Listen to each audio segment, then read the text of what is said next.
Hello दोस्तों, B pharmacy 6 semester वालों का मेडिसिनल केमिस्ट्री थर्ड का यूनिट 4 चल रहा है। यूनिट 4 में हम लोग का लास्ट टॉपिक यही बचा है जो कि है सल्फोनामाइड्स एंड सल्फोन। तो आज के लेक्चर में इसको बहुत ही आसान तरीके से पढ़ के और कंप्लीट कर देंगे। जो इंपॉर्टेंट ज़्यादा है उसको अच्छे तरीके से पढ़ेंगे और सारे ड्रग के बारे में एक एक करके थोड़ा थोड़ा करके डिस्कस करेंगे, क्योंकि ये बहुत ज़्यादा इंपॉर्टेंट है। देखिए बहुत सारे यहाँ पे स्टार बने हुए हैं जो कि स्टार बहुत ज़्यादा इंपॉर्टेंट दर्शाता है यहाँ पे। तो चलिए दोस्तों, स्वागत है आप सभी लोगों का, आप सभी के अपने चैनल सपोर्टिंग आप फार्मेसी में। मैं हूं अंकित कुमार चतुर्वेदी और आपके लिए लेके आया हूं बहुत ही important topic sulfonamide and sulfone. तो सबसे पहले हम लोग यहाँ पे थोड़ा सल्फोनामाइड के बारे में हिस्ट्री जानेंगे, डेवलपमेंट जानेंगे, केमिस्ट्री, क्लासिफिकेशन, सारा सल्फोनामाइड, ये सब सल्फोनामाइड के बारे में जानेंगे। उसके बाद यहाँ पे बहुत सारे ड्रग दिए गए हैं उनके बारे में डिस्कस करेंगे। ठीक, तो चलिए स्टार्ट करते हैं दोस्तों बिना देर किए हुए। तो क्या होते हैं सल्फोनामाइड, इनके इंट्रोडक्शन सबसे पहले जान लेते हैं। तो ये जो होते हैं ऐसे ड्रग जो होते हैं बेसिक सेवरल ग्रुप के ड्रग होते हैं। तो क्या लिखेंगे सबसे पहला point, this drug are the basic of the several group of the drug and इसे हम लोग सल्फर ड्रग भी कहते हैं। These are also known as sulphur drug, और इस ड्रग को सल्फर ड्रग भी कहते हैं। ठीक, कि ऐसे एजेंट जिनमें सल्फोनामाइड के स्ट्रक्चर उसमें होते हैं। ठीक, जैसे कि सम सल्फोनामाइड आर यूजफुल, कुछ सल्फोनामाइड जो होते हैं वो यूजफुल होते हैं एंटीबैक्टीरिया के लिए, कुछ डायरेटिक इफेक्ट के लिए होते हैं, एंड सम हैव एंटीकोलुसेंट प्रॉपर्टीज के लिए। तो इसके बारे में आसान तरीके से लिखे गए हैं, this agent contain the sulphonamide group in their structure. Some sulphonamide useful होते हैं एंटीबैक्टीरियल के लिए, किसके लिए होते हैं, एंटीबैक्टीरियल के लिए, and some has diuretics effect while some have anticonvulsant properties. ये कुछ सल्फोनामाइड के हो गए इंट्रोडक्शन। अब हम लोग थोड़ा सा इनके बात करने जा रहे हैं हिस्टोरिकल डेवलपमेंट के बारे में, जो कि आपके सिलेबस में दिए गए हैं। तो सल्फोनामाइड के हिस्टोरिकल डेवलपमेंट देख लेते हैं। Sulphonamide drug were the first anti microbial drug, जो कि प्रोड्यूस हुआ था रिवोल्यूशन इन द मेडिसिन के लिए। ठीक, एंड फर्स्ट सल्फोनामाइड वाज प्रोंटोसिल। जो सबसे पहला सल्फोनामाइड ड्रग है वो कौन सा था, प्रोंटोसिल, जो कि कब हुआ था, एक्सपेरिमेंटेड किया गया था 1932 ईस्वी में। किनके द्वारा किया गया था, बेयर एजी के द्वारा किया गया था। ठीक, उसके बाद नेक्स्ट पॉइंट इसमें लिखेंगे, Prontosil was a bright red azo dye and was active against streptococcal infection. ठीक, and the first communication about discovery was not published until 1935 and after 2 years the drug was patented by Klarer and Fritz Mietzsch. तो ये scientist के name दिए गए हैं, इनके द्वारा ये किए गए थे, पब्लिश किए गए थे 1935 ईस्वी में। उसके बाद इसमें लिखेंगे कि फ्रेंच के रिसर्च टीम वाले अब अर्नेस्ट फॉर्नर एक्सीडेंटली, ये जो है अर्नेस्ट फॉर्नर, ये एक्सीडेंटली इसको डिस्कवर कर दिए थे प्रोंटोसिल को। गेट मेटाबोलाइज इनटू 2 पार्ट में इनसाइड द बॉडी, बॉडी के अंदर 2 पार्ट में इसको क्या कर दिए थे, मेटाबोलाइज कर दिए थे in one inactive dye protein and a smaller colourless active compound is called as sulphonamide. ठीक, तो सल्फोनामाइड का ये कुछ हो गया हिस्टोरिकल डेवलपमेंट। ठीक, इनके बारे में देखिए, प्रोंटोसिल जो होता है ये सबसे पहले इनएक्टिव ड्रग था, उसके बाद ये सल्फोनामाइड एक्टिव ड्रग हो गए। ठीक, तो ये स्ट्रक्चर आप लोग बना लेना, इंपॉर्टेंट है हिस्टोरिकल डेवलपमेंट में। आई होप आप लोग को समझ में आ गया होगा कि इंट्रोडक्शन क्या है। इंट्रोडक्शन में हम लोगों ने जाना है कि क्या होते हैं, ये जो होते हैं सेवरल ग्रुप के ड्रग होते हैं, इसे हम लोग सल्फा ग्रुप भी कहते हैं। उसके बाद इनमें इनके स्ट्रक्चर में सल्फोनामाइड ग्रुप अटैच होने चाहिए। सल्फोनामाइड यूजफुल होते हैं एंटीबैक्टीरियल के लिए, diuretic effect and file some have anticonvulsion properties के लिए। उसके बाद हम लोगों ने हिस्टोरिकल डेवलपमेंट टोटल देखा है, जो कि इंपॉर्टेंट है। 2-3 पॉइंट, ज़्यादा नहीं है, 3 से 4 पॉइंट है, लेकिन इंपॉर्टेंट है। कम से कम इतना पॉइंट आप लोग अच्छी तरीके से जरूर लिख लेना। ठीक, देखिए इसके बारे में बनाने के बाद, करने के बाद ये स्ट्रक्चर जरूर बता देना। अब हम लोगों को जानना है सल्फोनामाइड के केमिस्ट्री के बारे में। तो आप लोग हेडिंग डालेंगे केमिस्ट्री ऑफ सल्फोनामाइड। तो क्या हेडिंग डालेंगे, केमिस्ट्री ऑफ सल्फोनामाइड। तो ये जो होते हैं केमिकली सल्फर ड्रग जो होते हैं ये एम्फोटेरिक नेचर में होते हैं और ये बिहेव करते हैं वीक ऑर्गेनिक एसिड, किसके साथ, पीकेए 4.79 से लेकर के 8.56 तक। And they are weakly soluble होते हैं, जो ये होते हैं वीकली सॉल्युबल होते हैं वाटर में, एंड देयर सॉल्युबिलिटी इंक्रीज होता है एट एल्कलाइन पीएच में। And the sodium salt are power easily soluble होते हैं किसमें, वाटर में। And sulphonamide is neutral in pH and use in the treatment of eyes infection. आँखों में कोई इन्फेक्शन हो जाता है तो इसके लिए ये यूजफुल होते हैं। ठीक, the basic structure of sulphonamide. Sulphonamide का बेसिक स्ट्रक्चर अगर पूछ लेता है तो ये स्ट्रक्चर आप लोगों को जरूर बना देना है, क्योंकि बहुत ही आसान ये स्ट्रक्चर है। क्या करना है आप लोगों को, देखिए यहाँ पे NH2 अटैच कर देना है, उसके बाद H डबल बॉन्ड ऊपर O डबल बॉन्ड नीचे O, उसके बाद सिंगल बॉन्ड ये लगा करके यहाँ पे H और H1R1। ठीक, जो R1 हमारा होता है ये होता है एरोमेटिक हेट्रोसाइक्लिक। तो ये कुछ केमिस्ट्री हो गए हैं किसके, सल्फोनामाइड के। नेक्स्ट एंड लास्ट हम लोग इनके बात करने जा रहे हैं सार की, सार ऑफ सल्फोनामाइड। उनके बाद हम लोग ड्रग्स की बात करने जाएंगे, स्ट्रक्चर क्या होते हैं, सिंथेसिस क्या होते हैं, मोड ऑफ एक्शन क्या होते हैं, यूज क्या होते हैं, इसके बाद सभी के बारे में डिस्कस करेंगे। तो जान लेते हैं थोड़ा सा सार क्या होते हैं इनके। अब सार में ज़्यादा कुछ नहीं है, सबसे पहले बनाएंगे आप लोग सल्फोनामाइड का स्ट्रक्चर। स्ट्रक्चर बनाने के बाद बस 5 पॉइंट यहाँ पे आसान तरीके से दिए गए हैं, यही 5 पॉइंट आप लोगों को स्ट्रक्चर एक्टिविटी रिलेशनशिप में लिख देना है। ज़्यादा कुछ नहीं लिखना है, बस यही पॉइंट कम से कम आप लोग अच्छी तरीके से ज़रूर तैयार कर लेना। अगर आप लोग लिखना चाहते हो तो वीडियो को रोक करके लिख सकते हैं, नहीं तो आज आप लोग का यूनिट 4 जब कंप्लीट हो जाएगा तो इवनिंग तक आप लोगों को इसका PDF बना करके अपने टेलीग्राम ग्रुप में शेयर कर दूंगा। टेलीग्राम ग्रुप का लिंक डिस्क्रिप्शन बॉक्स में भी दिया गया है। अगर वहां से आप लोग ज्वाइन नहीं कर पा रहे हैं तो सीधा सीधा जाइए टेलीग्राम में, और टेलीग्राम में सपोर्टिंग ऑफ फार्मेसी सर्च करके आप लोग वहाँ से ज्वाइन हो जाइए। ठीक, तो चलिए अब हम लोग सार की बात हो गए, सार में स्ट्रक्चर बनाना है, इनके बारे में 2-4 पॉइंट लिख देना है। अब चलिए हम लोग ड्रग्स की बात करते हैं। लेकिन ड्रग्स को जानने से पहले सल्फोनामाइड का क्लासिफिकेशन भी दिया गया है आपके सिलेबस में, तो चलिए थोड़ा सा क्लासिफिकेशन भी इनके देख लेते हैं। तो हेडिंग डालेंगे क्लासिफिकेशन ऑफ सल्फोनामाइड।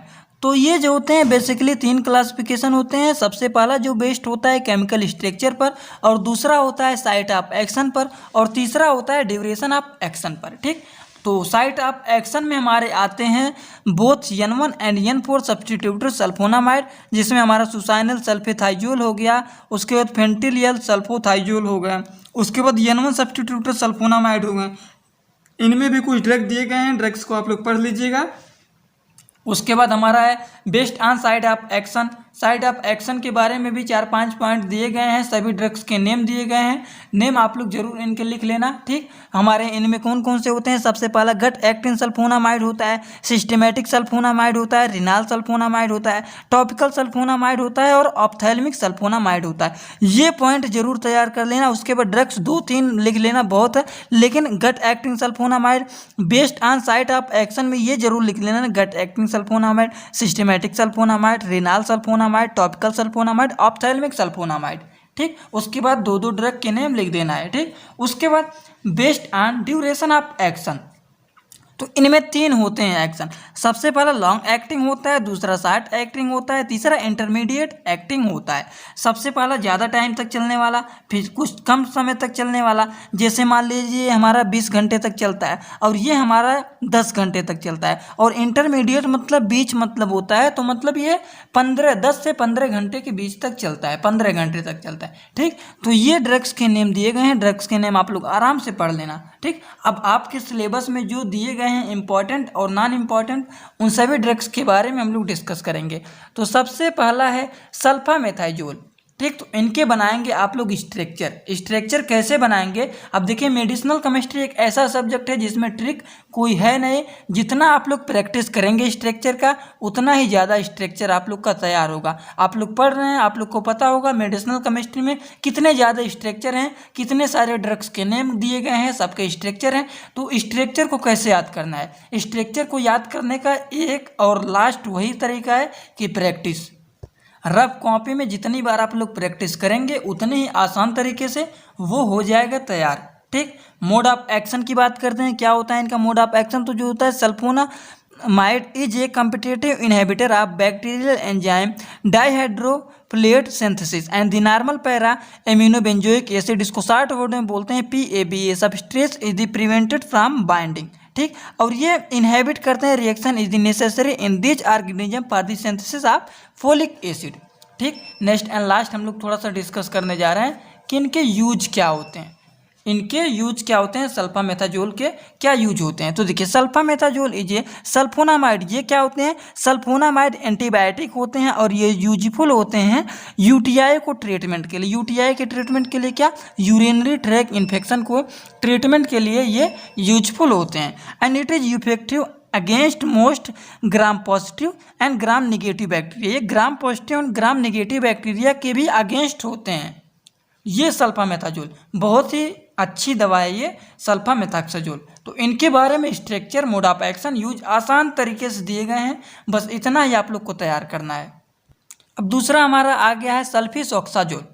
ये क्या होते हैं, अब इनकी स्ट्रक्चर आप लोग सबसे पहले बनाइएगा। तो इनके मोड ऑफ एक्शन में लिखेंगे competitive inhibitor of the enzyme dihydrofolate synthesis. ठीक, यूज क्या होता है, यूज लगभग में सबका सेम होता है। किनके अगेंस्ट होते हैं, gram positive and gram negative bacteria के ये अगेंस्ट होते हैं और यूजफुल होते हैं in the combination with erythromycin ethyl succinate and is useful for the treatment of acute otitis media in the children that cause a susceptible strain in the haemophilus influenza. ठीक, बस आसान तरीके से यूज दिए गए हैं, यूज आप लोग पढ़ लेना। अब देखिए जो आपके सिलेबस में थोड़े से स्टार टाइप के बने हुए हैं उनके सिंथेसिस का भी बात हम लोग करेंगे। ठीक, अब हम लोग देखिए तब आते हैं नेक्स्ट बात करने सल्फा एसिटामाइड। सल्फा एसिटामाइड का पहले आप लोग बनाइएगा आसान तरीके से study. NH2 yes double bond O NH फिर डबल बॉन्ड O कर देंगे, यहाँ पे CH3। बहुत ही आसान ये स्ट्रक्चर है। अब इनके सिंथेसिस आप लोग आसान तरीके से, बहुत ही छोटा है, जितनी बार प्रैक्टिस करेंगे उतनी ही आसान तरीके से ये सिंथेसिस आपका हो जाएगा तैयार। ये मोड ऑफ एक्शन भी लगभग में सबका सेम ही होता है। ये क्या होता है, competitive inhibitor of the bacterial PABA। PABA का मतलब क्या होता है, para amino benzoic acid and essential component for the bacterial growth. ये इसेंशियल होते हैं बैक्टीरियल ग्रोथ के कंपोनेंट के लिए। ठीक, and there for multiplication of bacterial inhibitor. ठीक, ये जो होते हैं मल्टीपल टाइप के बैक्टीरिया जो होते हैं जो कि हमारे बॉडी के लिए बेनिफिट नहीं होते हैं, उसको क्या कर देते हैं, ये इनहेबिट कर देते हैं, किल कर देते हैं उसे। एंड सल्फा एसिटामाइड यूज की बात करते हैं। सल्फा एसिटामाइड 10% जो होता है topical lotion use for the treatment of एक्नेस and SE Bexois dimension and it is also has the inflammatory properties when used to treat the blepharitis and congestion of the eye drop solution. मतलब ये जो होता है थोड़े से आई drop के type में होते हैं, आँखों में कोई इन्फेक्शन हो जाते हैं तो उनके लिए भी ये आई ड्रॉप सॉल्यूशन दिए जाते हैं। ठीक, बहुत ही आसान तरीके से दिए गए हैं। स्ट्रक्चर सबसे पहले बनाएंगे। अगर एग्जामिनेशन में आ जाता है write detail note on sulpha acetamide, तो क्या करेंगे, ऐसे नहीं लिखना जैसे मैं शॉर्टकट में आप लोग को यहाँ पे लिख दिया हूँ, ऐसे नहीं लिखना है। सबसे पहले आप लोग यहाँ पे बड़े से स्ट्रक्चर में डालेंगे। अभी आप लोग को रुकिए बता देता हूँ। जैसे कि यहाँ पे हमारा आ गया है, किसके बारे में डिटेल नोट लिखना है, सल्फा एसिटामाइड के बारे में। ठीक, अब इनके बारे में डिटेल नोट आप लोगों को लिखना है। तो ऐसे सल्फा एसिटामाइड हेडिंग डालेंगे। उसके बाद यहाँ पे आप लोगों को लिखना है स्ट्रक्चर हेडिंग डालने के बाद आप लोग को यहाँ पे बना देना है इनके स्ट्रक्चर। अब सल्फा एसिटामाइड का स्ट्रक्चर आप लोग को कैसे बनाना है, देखिए इस तरीके से आप लोग को इस स्ट्रक्चर को बना देना है। अब ये बॉन्डिंग जो होता है बहुत ज़्यादा इंपॉर्टेंट होता है, बॉन्डिंग में आप लोग मिस्टेक मत करिएगा। ठीक, यहाँ पे हम लोग अटैच कर देंगे NH2, उसके बाद यहाँ पे लिखेंगे यस डबल बॉन्ड O और डबल बॉन्ड O। ठीक, उसके बाद क्या करना है, सिंगल बॉन्ड NH, उसके बाद यहाँ पे इस तरीके से बना करके यहाँ पे CH3 और यहाँ पे डबल बॉन्ड O। ये हमारा सल्फा एसिटामाइड हो गया। अब इनके हम लोग लिखेंगे हेडिंग, यहाँ पे डालेंगे IUPAC नेम। यही होता है, अभी आप लोग को मैं वहाँ पे शॉर्टकट लिख दिया हूँ। ये होता है थोड़ा सा एग्जामिनेशन में अच्छी तरीके से हेडिंग डाल के लिखने का, और वहाँ से थोड़े से नंबर आप लोग के बहुत ज़्यादा उठते हैं। ठीक, अब IUPAC नेम यहाँ पे नीचे लिखेंगे, हेडिंग यहाँ पे डालेंगे, इसके नीचे लिखेंगे IUPAC नेम, उसके बाद फिर हेडिंग डालेंगे सिंथेसिस हेडिंग डालने के बाद नीचे बड़ा सा इसके सिंथेसिस को बनाएंगे। हमने तो यहाँ पे आप लोग को समझाने के लिए छोटा सा सिंथेसिस बना दिया है। अब इनके स्ट्रक्चर को आप लोग बड़ा सा इतने बड़े में इसको बना देना है जितना जगह अच्छे से कवर करे। ठीक, सिंथेसिस लिखेंगे, उसके बाद मोड ऑफ एक्शन हेडिंग डालेंगे। आप लोग के एग्जामिनेशन करीब आ गए हैं, इसीलिए आप लोग को थोड़ा सा समझाने की कोशिश कर रहा हूँ कि इस तरीके से मैं तो लिख दिया हूँ कि इतने में आप लोग का ख़त्म कर दिया हूँ, क्योंकि अगर पीडीएफ आप लोग निकलवाना चाहते हैं तो कम टाइम में ज़्यादा पेज नहीं आप लोग के खर्च होंगे और ज़्यादा पैसे भी आप लोग के खर्च नहीं होंगे, इसीलिए थोड़ा सा इसको मैं कम में करके एडजस्ट कर देता हूँ, जिससे ज़्यादा नोट्स आप लोग का ज़्यादा पेजेस के ना हो, 15 से 20 पेज में आप लोग के ख़त्म हो जाएँ। लेकिन इसीलिए बता रहा हूँ कि आप लोग एग्जामिनेशन में भी ऐसे ही नहीं लिख देना है कि बस ऐसे ही छोटा छोटा स्ट्रक्चर बना करके यहीं बीच में IUPAC लिख दें, ऐसे नहीं लिखना है। सल्फोनामाइड के बारे में डिटेल पूछा है तो सल्फा एसीटामाइड के बारे में पूछा है तो सल्फा एसीटामाइड बीच में एक बड़ा सा हेडिंग डालेंगे, नीचे लिखेंगे स्ट्रक्चर। स्ट्रक्चर लिखने के बाद इसका बनाएंगे यहाँ पे स्ट्रक्चर बनाने के बाद फिर हेडिंग डालेंगे सिंथेसिस बड़ा का, उसके बाद उसके नीचे हम लोग सिंथेसिस बनाएंगे, फिर मोड ऑफ एक्शन, यूज, इसी तरीके से आप लोग को लिखना है। ठीक, अब हम लोग बात करने जा रहे हैं सल्फापिरिमिडीन के बारे में। तो सल्फापिरिमिडीन का आप लोग बनाएंगे स्ट्रक्चर, उसके बाद मोड ऑफ एक्शन लिखेंगे। क्या होते हैं mode of action? It is also inhibit, ये भी इनहिबिट करते हैं सिंथेसिस ऑफ फोलिक एसिड, किसके द्वारा? By the competing with the PABA, para amino benzoic acid. इसका यूज क्या होता है? It is use as the anti bacterial as previously use to treat the certain skin disease and but due to it toxicity is no longer prescribed now. तो ये इनके use के बारे में भी बात हो गया। ये थोड़ा सा बहुत ज़्यादा इंपॉर्टेंट है, इसको आप लोग बहुत ही अच्छी तरीके से तैयार कर लेना दोस्तों।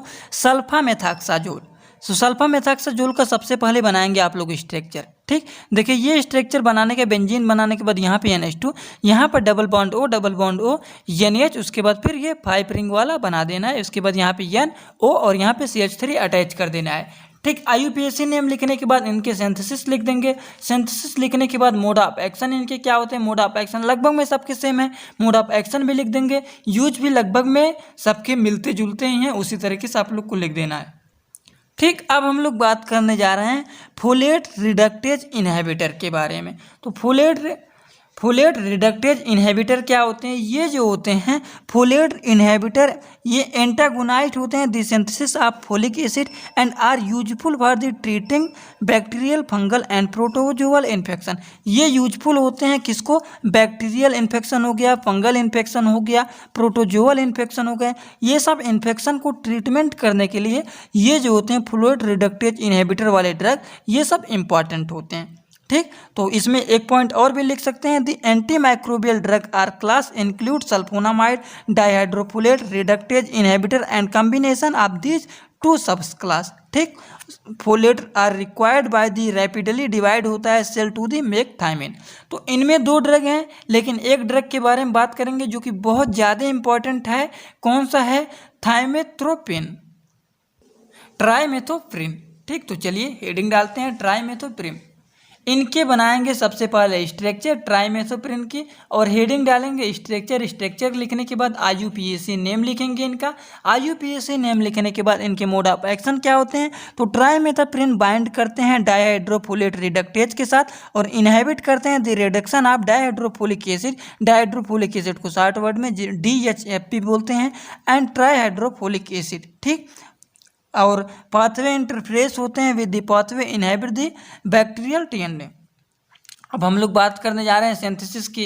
तो इनके सिंथेसिस आसान तरीके से आप लोग को लिख लेना है। सिंथेसिस बनाने के बाद आप लोग को इनके यूज लिख देना है कि इनका यूज क्या होता है। यूज इंपॉर्टेंट होता है, तो यूज जरूर आप लोग को लिख लेना है। नेक्स्ट एंड लास्ट ड्रग जो आप लोग के हैं डेप्सोन। डेप्सोन बहुत ज़्यादा इंपॉर्टेंट है, वेरी मोस्ट इंपॉर्टेंट ड्रग है, उनके बारे में आप लोग को पढ़ना बहुत ज़्यादा जरूरी है। तो डेप्सोन इंपॉर्टेंट है, इसीलिए डेप्सोन का मैं देखिए 2 स्ट्रक्चर बना दिया हूँ। ये स्ट्रक्चर अगर आप लोग को थोड़ा सा हार्ड लग रहा हो तो ये स्ट्रक्चर आप लोग देखिए, आसान लग रहा है कि नहीं? यहाँ पे बस आप लोग को मैं थोड़ा सा मिस्टेक कर दिया हूँ। यहाँ पे आप लोग को अटैच कर देना है NH2, मतलब दोनों बेंजीन रिंग के साइड पर आप लोग को NH2 अटैच कर देना है, और यहाँ पे बीच में S डबल बॉन्ड O और डबल बॉन्ड O, यही आप लोग को करना है। ये हमारा डेप्सोन का स्ट्रक्चर है। Right the structure of dapsone, right the IUPAC name, of dapsone, right the synthesis of dapsone. तो इस तरीके से क्वेश्चन बन जाते हैं। तो सिंथेसिस पूछ लेता है तो सिंथेसिस इसका यही है। डेप्सोन का मोड ऑफ एक्शन क्या होता है? मोड ऑफ एक्शन जो मैंने बताया लगभग में सबका सेम होता है। क्या होते हैं? मैंने आप लोग को बताया कि हम लोग पढ़ रहे हैं फोलेट रिडक्टेज इनहिबिटर। तो इनका क्या होता है? ये जो होते हैं प्रोटोजोअल इन्फेक्शन के लिए होते हैं, बैक्टीरियल इन्फेक्शन को ट्रीटमेंट के लिए होते हैं, फंगल इन्फेक्शन के लिए होते हैं। तो वही सब आप लोग को लिखना है। इनके यूज क्या होते हैं? ये जो होते हैं यूज किए जाते हैं लिप्रोसी को ट्रीट करने के लिए, and it is use in the alternate cotrimoxazole in the treatment of pneumonia. उसके बाद prophylaxis is use in the malaria. तो ये आज दोस्तों हम लोगों ने पढ़ के sulfonamide and sulfone total complete कर लिया है। सल्फोन का ही ड्रग है आप लोग का डेप्सोन। ठीक, तो आज के लेक्चर में medicinal chemistry 3rd B pharmacy 6 semester वालों का यूनिट 4 कंप्लीट कर लिया है। और यूनिट 5 का प्रोसेस देखिए यहाँ पे स्टार्ट हो गए हैं। बहुत जल्द आप लोग का यूनिट 5 एक ही लेक्चर में टोटल कंप्लीट करूँगा। लेक्चर थोड़ा सा बड़ा होगा लेकिन बहुत ही आसान तरीके से कंप्लीट करूँगा। तो चलिए, अगर आज का लेक्चर आप लोग को पसंद आया हो तो वीडियो को एक लाइक जरूर कर देना और अपने सभी दोस्तों के पास शेयर कर देना। चलिए दोस्तों, thanks for watching video. Like comment share and subscribe this channel.